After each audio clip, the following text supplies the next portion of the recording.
No niin. Tän on taas vaimo ja lapset näköjään sotkenut.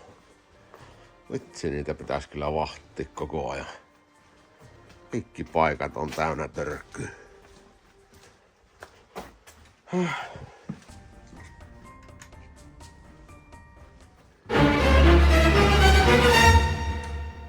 Tämäkin.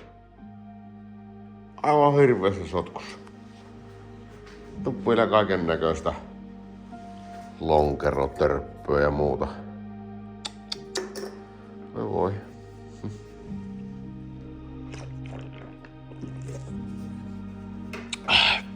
Ja ne on. Lapset on kovia sotkea. Joo. Eipä mitään. Meillä olisi vähän sitten pajan siivoushommia tiedossa, että pystyisi taas jotain projekteja jatkaa.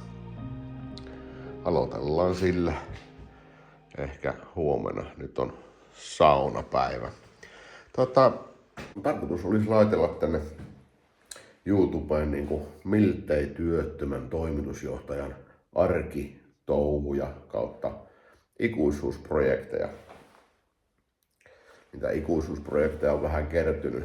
Niistä voi syyttää kyllä niinku aika pitkälti itteensä, kun aloittaa aina uuden projektin ennen kuin entinen on valmis. Tietysti, ja sitten vaimo ja lapsia pitää syyttää, koska mä en aina siivoa niiden jälkiä, kun ne jättää kaikki paikat ihan saamarilliseen sotkuun. Ne ei ikinä niinku siivoo mitään. Varsinkin mua harmittaa just nämä kaikki tyhjät lonkerotölkit ja muut täällä.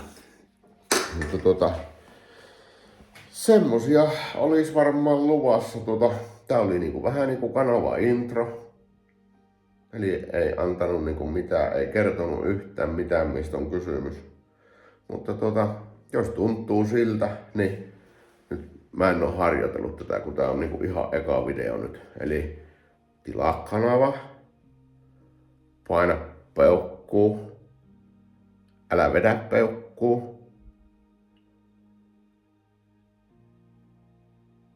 Mikä se oli? Tilaa kanavajäsenyys. Sitten joskus 10 vuoden päästä, kun se on mahdollista. Tilaa Maunolta maailman kestävimpiä aurinkolaseja. Paskaaksi siinä. Mennään tällä. Ja joo. En mä nyt muuta keksi. Mennään tällä. Näitä tulee niinku mun iloksi ja teidän mieliharmiksi. Tästä se homma jatkuu. Se on morjesta.